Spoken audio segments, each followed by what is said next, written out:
guys and welcome back to my channel. This is Manya and I'm back again with a new vlog. So guys, आज का vlog है बहुत ज़्यादा awaited topic पे. लोगों ने बहुत ज़्यादा बोला है मुझे कमेंट सेक्शन में कि प्लीज़ अकोमोडेशन के रिलेटेड वीडियो बनाओ. अकोमोडेशन कनाडा में कैसे ढूंढना है, उसका सिनेरियो क्या है एंड क्या क्या चीज़ें आपको दिमाग में रखनी चाहिए जब आप अकोमोडेशन ढूंढ रहे हो. तो मैंने इतने सारे कमेंट्स पढ़े तो मैंने सोचा कि एक वीडियो इस पे तो बनता है. सो आज का वीडियो इस पे ही है. एंड गाइस पूरा वीडियो लास्ट तक देखना क्योंकि मैं बहुत सारे टिप्स देने वाली हूँ इसमें. And do share it with your friends who all are planning to come to Canada in Jan 2024 or maybe like in May or September. So it will be really helpful for them. And if you are planning to come to Canada, then do watch this video, hit a like button and subscribe to my channel. And चलते हैं आगे, अब video में बात करते हैं. So guys, जब भी हम अकोमोडेशन ढूंढते हैं तो हमारा पहला क्वेश्चन यही रहता है कि हमें कब अकोमोडेशन ढूंढना शुरू करना चाहिए. सो मेरे हिसाब से आप लोगों को 2-3 महीने पहले आने से पहले अकोमोडेशन इंडिया से ही देखना शुरू कर देना चाहिए. आपको कभी भी डील फाइनल नहीं करनी, बस आपको घर सर्च करके रखना है एंड डीलर से बात करके रखनी है. कोई भी पेमेंट एडवांस में नहीं करना है. सिर्फ 2-3 महीने पहले आपको सर्च करना शुरू कर देना है क्योंकि अगर जैन एंड टेक में बच्चे आ रहे हैं तो घर की लिस्टिंग्स अक्टूबर, नवंबर और दिसंबर में हो जाती है. सो 2-3 महीने पहले घर ढूंढना शुरू कर देना है. देन लोग पूछते हैं कि कौन कौन से प्लेटफॉर्म्स हमें यूज़ करने चाहिए घर ढूंढने के लिए. सो 2 सबसे फेमस प्लेटफॉर्म्स है guys, Kijiji and Facebook market place. ये दोनों पे बहुत अच्छे आपको घर मिल जाते हैं एंड मोस्टली सब यही 2 प्लेटफॉर्म्स प्रेफर करते हैं घर ढूंढने के लिए. दूसरे पोर्टल्स भी होते हैं बट मैंने कभी ट्राई नहीं किया, मैंने इन दोनों पे ही देखा है. सो मुझे इतना ही आइडिया है. सो ये दोनों बेस्ट प्लेटफॉर्म्स है. 2-3 महीने पहले से आपको इस पे अपना प्रोफाइल क्रिएट कर देना चाहिए एंड अकोमोडेशन ढूंढने लगना चाहिए.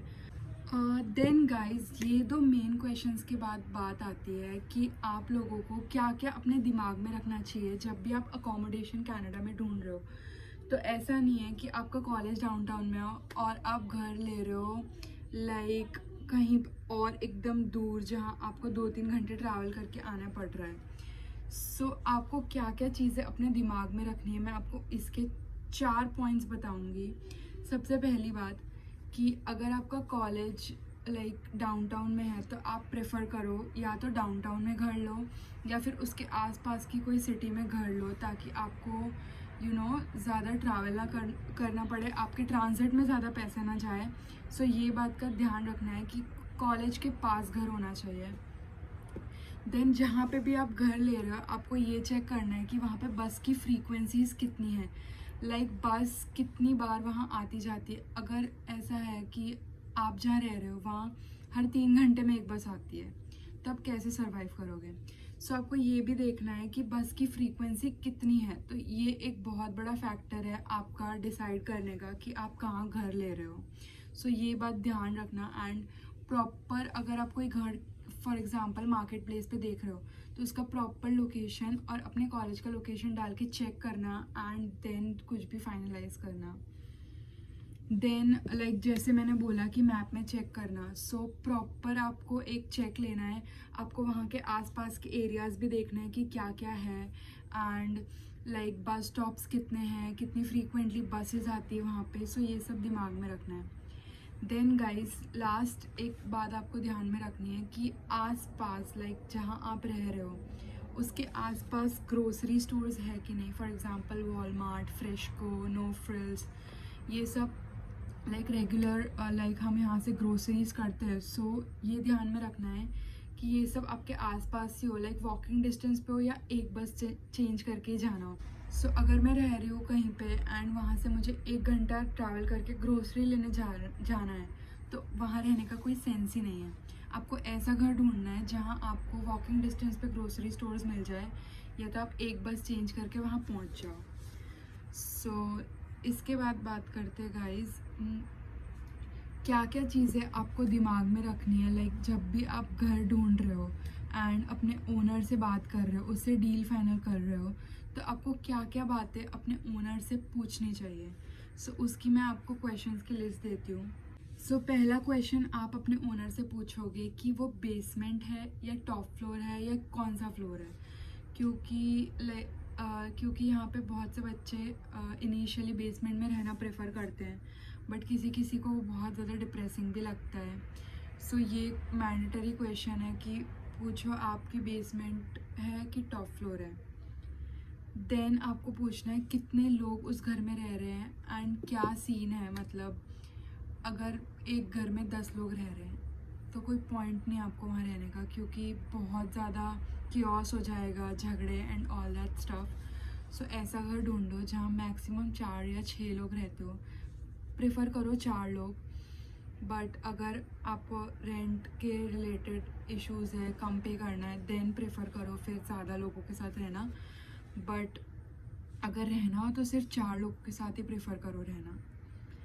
देन आपको पूछना है कि उस घर में वॉशरूम्स कितने हैं एंड जो वॉशरूम है वो कितने लोगों के बीच में शेयर होगा, और किचन और लिविंग रूम के भी रिलेटेड आपको पूछना है कि अगर एक घर में 10 लोग रह रहे हैं और उसके बीच सिर्फ एक वॉशरूम है। गाइज मैंने ऐसा बेसमेंट देखा है जहाँ 10 लोग रहने वाले हैं और उनके बीच में एक वॉशरूम है, और आप सब स्टूडेंट्स हो, सबको कॉलेज जाना है, जॉब जाना है, तो कैसे मैनेज होगा। सो ये बात भी ध्यान में रखना है कि आप अपने ओनर से पूछो कि एक घर में कितने लोग रह रहे हैं एंड वॉशरूम कितने लोगों के बीच में शेयर होगा, किचन एंड लिविंग रूम भी कितने लोगों के बीच में शेयर होगा। देन गाइस उनको पूछना है कि वॉशरूम और किचन अगर शेयरिंग बेसिस पे है तो उसका कोई टाइम बाउंड तो नहीं है ना, कि अगर लाइक कुछ जगह पे मैंने देखा है कि ऐसा बोलते हैं कि इस टाइम से इस टाइम तक आपको वॉशरूम यूज़ कर लेना है, इसके बाद यू आर नॉट अलाउड। तो ये कहाँ का सिस्टम है। और सेम विद लॉन्ड्री, क्योंकि लॉन्ड्री का भी ओनर्स टाइमिंग्स देते हैं कि इस टाइम में आपको लॉन्ड्री करनी है। यहाँ पे क्या सिस्टम है कि वीकडेज पे आप after 7 PM in the evening आप कभी भी लॉन्ड्री कर सकते हो, आपका इलेक्ट्रिसिटी का बिल कम आएगा। एंड वीकेंड्स पे सैटरडे एंड संडे आप कभी भी कर सकते हो, तो आपका इलेक्ट्रिसिटी का बिल कम रहता है यहाँ पे। सो ये बातें ध्यान में रखनी है ओनर से पूछने के टाइम। एंड देन आपको पूछना है कि यूटिलिटीज़ जो हम पे करते हैं अपने रेंट के साथ, तो आप लोगों को यूटिलिटीज़ के रिलेटेड भी ओनर को पूछना है, क्योंकि पहले वो लोग बोल देते हैं कि सारी यूटिलिटीज़ इंक्लूडेड है, देन बाद में बताएंगे नहीं हम वाईफाई नहीं देंगे, हम लॉन्ड्री नहीं देंगे। सो ये सब पहले ही क्लैरिफाई आपको करना है कि सब कुछ इंक्लूडेड है, देन ही आप यूटिलिटीज़ का पे करो। अगर आपको वो यूटिलिटीज़ दे ही नहीं रहा हो तो कोई सेंस नहीं है उसको पे करने का। देन आपको अपने ओनर से पूछना है कि वो रेंट कब कब का लेंगे। तो यहाँ पे कनाडा में सिस्टम है कि फर्स्ट और लास्ट मंथ का रेंट आपको पे करना पड़ता है जब भी आप मूव इन करो अपने नए घर में। तो ये एकदम क्लियरली पूछना है कि क्या सिस्टम है, वो फर्स्ट मंथ का ले रहा है कि दोनों मंथ्स का ले रहा है, ताकि एक क्लैरिटी रहे। एंड ये भी पूछना है कि लीज एग्रीमेंट कितने मंथ्स का रहेगा, क्योंकि अगर आप एक बार लीज साइन कर दो एंड वो लीज अगर 1 साल की हुई तो आप वो घर से नहीं निकल सकते। अगर आप 4 लोगों के बीच रह रहे हो तो ऐसा ओनर से रिक्वेस्ट करो कि चारों के नाम पे लीज बने। एंड अगर ये नहीं है तो मेक श्योर कि आप लीज साइन ना करो, क्योंकि जो लीज साइन करता है वो सबसे ज़्यादा घटिया सिचुएशन में रहता है, क्योंकि अगर 4 लोगों में से एक जन ने घर छोड़ दिया तो जो लीज़र होता है, जो लीज साइन करता है, उस पर सारी रिस्पॉन्सिबिलिटी आ जाती है कि उसको उसका रेंट पे करना पड़ेगा। सो मेक श्योर कि आप कभी भी लीज साइन मत करो। किसी को बोल दो, आपके फ्रेंड्स वगैरह को, कि कर दे, बट आप अवॉइड करो अगर लीज साइन करने को आ रहा हो तो ये, क्योंकि इसमें बहुत ज़्यादा झंझट होती है। एंड एक बार लाइक कुछ हो जाए घर के बीच में इश्यूज़ तो बहुत प्रॉब्लम्स आती है। सो ये बातें ध्यान में रखना कि ये सब बातें आपको ओनर से पूछनी है। गाइस मैं बाहर आ गई, बोर हो गई घर में। आज मेरी फ्रेंड के घर आई हूँ मैं, देखो वो बेसमेंट में रहती है एंड आज उसके घर हाउस पार्टी है तो मैं वहीं आई थी। सब थोड़ा यहाँ बैठ के वीडियो शूट कर लेते हैं। सो ये सब मैंने बातें बताई एंड मैं आपको 1-2 चीज़ें और बताती हूँ कि आपको ओनर को क्या पूछना है। सो गाइज मेक श्योर कि आप अपने ओनर को पूछो कि अगर आप जिस घर में जा रहे हो एंड वो घर फर्निश्ड है कि नहीं। क्योंकि इनिशियली आप मूव इन करोगे एंड आपको पता चले कि उसमें क्लोजेट ही नहीं है, लॉन्ड्री ही नहीं है, देन क्यूबिकल्स ही नहीं है किचन में। सो ये बहुत ज़्यादा वो हो जाएगा। सो मेक श्योर कि आप अपने ओनर को ये सब पूछो। एंड एक और चीज़ बताती हूँ, थोड़ा आगे चल के बताती हूँ, चलते हैं साथ। का कितना प्यारा व्यू है गाइस। सॉरी मैं टॉपिक से हट के बोल रही हूँ, बट देखो वाह, स्कारब्रो है तो सुंदर ही, बट बहुत आउटस्कर्ट्स है गाइस। नहीं मज़ा है यहाँ रहने में। रात को तो इतना डर लगता है, अकेले कोई आ ही नहीं सकता। देखो और देन आपको एक बात और ये ध्यान रखनी है कि आप कभी भी फेसबुक मार्केट प्लेस पे या फिर kijiji पे किसी से भी बात कर रहे हो, किसी भी ओनर से बात कर रहे हो, तो मेक श्योर आप खाली पिक्चर्स देख के अपना घर सिलेक्ट नहीं कर रहे हो गाइस। क्योंकि पिक्चर्स में घर बहुत सुंदर सुंदर दिखाते वो लोग, बट रियलिटी वो नहीं होती। सो कभी भी, इसलिए मैं आपको बार बार कह रही हूँ, कभी भी रेंट इंडिया से मत पे करके आना। वहाँ से सिर्फ देख के आओ घर, एंड जो भी है यहाँ आओ, ओनर से पर्सनली मिलो एंड घर देखो, और तब भी डील फाइनल करना। नहीं तो बहुत यहाँ पे हाउसिंग स्कैम्स इतने ज़्यादा हो रहे हैं जिसकी कोई भी हद नहीं है। और मेरी फ्रेंड पता नहीं क्यों पीछे से चिल्ला रही है, मैं 2 मिनट में आई। सो गाइज़ ये सब बातें थी जो आपको ध्यान में रखनी है, अपने ओनर से पूछनी है। एंड अब मैं आपको कुछ प्रो टिप्स दूंगी जो आपको यहाँ पे आके ध्यान में रखनी है, ताकि आप कोई भी स्कैम में ना फंसो एंड आपका घर भी एकदम सुंदर सा हो ऐसा, एंड आप अच्छे से पीसफुल यहाँ पे रह सको। सो पहला गाइज़, ये मैं बार बार कह रही हूँ और एक और बार कह रही हूँ कि इंडिया से रेंट मत पे करके आना। क्योंकि बच्चे कभी कभी पता है प्रेशर में आके वहाँ से कि वहाँ जाके घर मिलेगा कि नहीं, हम लोग सेटल कैसे होएंगे, एयरपोर्ट पे लैंड करते हम जाएंगे कहाँ। सो गाइज़ अगर आपको अगर आप फॉर एग्ज़ाम्पल आपका कॉलेज शुरू हो रहा है 5 सितंबर को एंड आप लैंड करो 27 अगस्त को यहाँ पे। सो इससे बेटर है आप वहाँ से घर फाइनल करके आओ। इससे बेटर है आप एक एयरबीएनबी रेंट कर लो, क्योंकि एयरबीएनबी में थोड़े पैसे दे दोगे चलेगा, बट अगर आपके हाउसिंग स्कैम हो गया, आपने वहाँ से घर देख लिया, पैसे दे दिए एंड यहाँ आके पता चला कि आपको घर ही नहीं मिला, तो उससे बेटर है आप एक एयरबीएनबी कर लो एंड आप वहाँ रह लो कुछ दिन, और यहाँ आके पर्सनली देखो घर एंड देन फाइनलाइज करो।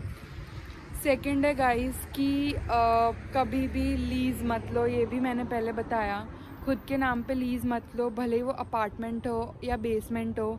कभी भी लीज़र मत बनो, क्योंकि इसमें बहुत ज़्यादा प्रॉब्लम्स आती है, बहुत सफ़र करना पड़ता है अगर घर के बीच में कुछ प्रॉब्लम्स हो जाए तो। सो ये बात ध्यान रखो गाइज़। एक बात ध्यान रखो कि जब भी अगर आप बेसमेंट में रह रहे हो तो ये बात ध्यान में रखनी है वो बेसमेंट लीगल है कि नहीं, और आपको ये थोड़ा पढ़ना पड़ेगा कि इसमें आप कैसे देख सकते हो बेसमेंट लीगल है कि नहीं, क्योंकि इसके कुछ रूल्स वगैरह रहते हैं। क्योंकि मैंने ब्रैम्पटन वगैरह में देखा है बहुत लोग अपने घरों के नीचे बेसमेंट बना देते हैं एंड उधर इलीगली बच्चे रहते हैं। सो बेसमेंट में भी रहता है कि वो बेसमेंट इलीगल है या लीगल है। सो ये बात भी ध्यान में रखना। एंड नेक्स्ट पॉइंट बात करते हैं गाइस कि हमेशा ध्यान रखो आप घर हमेशा बजट में लो अपने। आप जो एक बजट फिक्स करके आए हो हमेशा उसमें ही लो घर, क्योंकि आप यहाँ आओगे एंड देखोगे कि बहुत एक्सपेंसिव अकोमोडेशन है, but initially as a student इतना अमाउंट पे करना हमारे लिए कन्वीनियंट नहीं रहता है। सो प्लान करो अपने बजट को, 500 550 तक ट्राई करो कि आपका रेंट हो जाए, उसमें यूटिलिटीज़ भी आ जाए, ऐसा घर ढूंढो। तो ये है, बजट में रहोगे तो बहुत ज़्यादा बेनिफिट रहेगा, आपकी जीआईसी भी सेव होगी। देन गाइज नेक्स्ट पॉइंट है कि हमेशा अपने रूममेट्स बहुत अच्छे से चूज़ करो, क्योंकि कनाडा में लोग बहुत सेल्फिश होते हैं गाइज, बहुत ज़्यादा सेल्फिश। अपना मतलब निकलेगा वो आपको पूछेंगे भी नहीं, लोग बहुत सेल्फिश होते हैं। मैंने बहुत लोग और यहाँ पे अपने को मारते हैं। ये एक बात याद रखना। इस पर मैं एक वीडियो डालूँगी, बट ये अभी मैं बता रही हूँ, अगर या तो आप इंडिया से अपने फ्रेंड्स के साथ आ रहे हो एंड आप उनको 5-6 साल या 2-3 साल से जानते हो, देन आप उनके साथ रहो, कोई इशू नहीं है।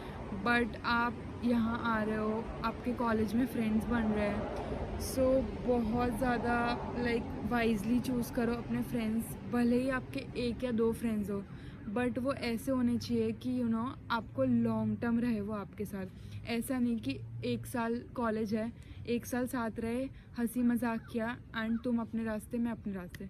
सो ये मत करो, क्योंकि यहाँ पे आपको इमोशनल सपोर्ट की बहुत ज़्यादा ज़रूरत रहती है। आप अपनी फैमिली से दूर रहते हो, सो यहाँ पे फ्रेंड्स ही सब कुछ होते हैं।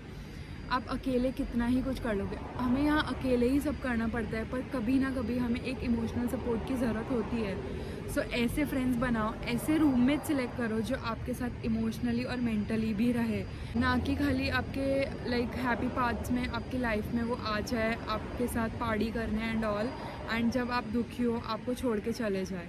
सो ये कभी मत करना। So think wisely guys.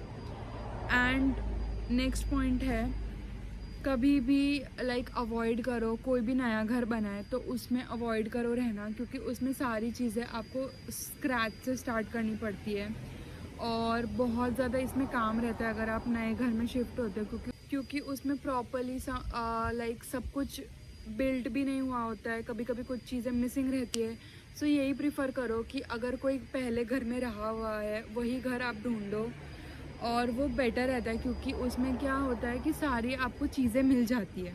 नए घर में क्या होगा, आपको नई नई चीज़ें लानी पड़ेगी, ख़रीदनी पड़ेगी, तो वो एक्सपेंस भी आपका बढ़ेगा। सो ये बात ध्यान रखना। एंड लास्ट पॉइंट है गाइस कि हमेशा ट्राई करो ओनर के साथ नेगोशिएट करने का। अगर वो $600 बोल रहा है, सो ऐसा नहीं है कि आप मान गए $600 में।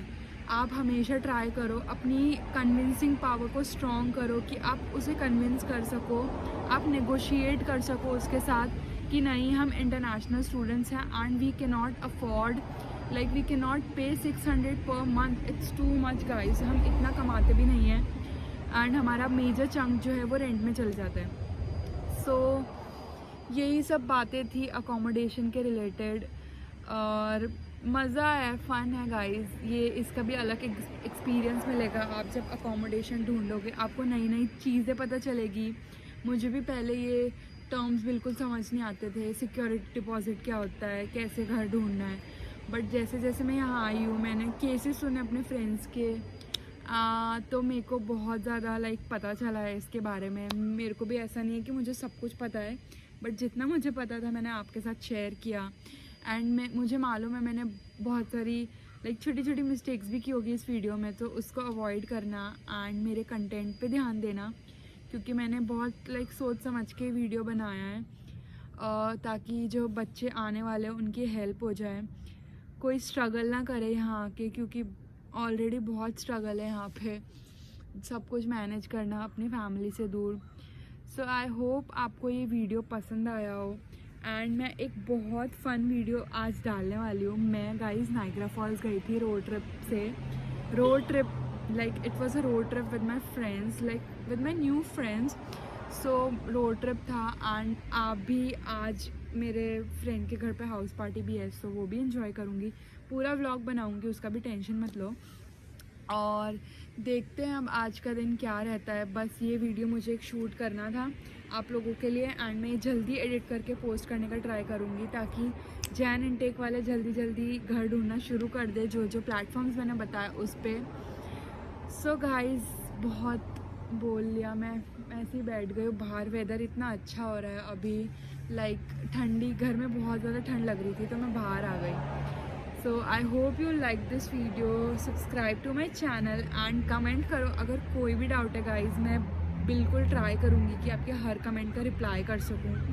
मैं टाइम निकालती हूँ आपके कमेंट्स पढ़ने का, और कुछ कुछ लोगों के कमेंट्स इतने अच्छे होते हैं, लाइक पढ़ के दिल को इतनी खुशी मिलती है कि लोग कितना सपोर्ट करते हैं। सो ऐसे ही सपोर्ट करते रहो, ऐसे ही मुझे प्यार देते रहो, और मैं अच्छा कंटेंट पोस्ट करती रहूँगी आगे भी। मिलते हैं अगले व्लॉग में गाइस, बाय फॉर नाउ।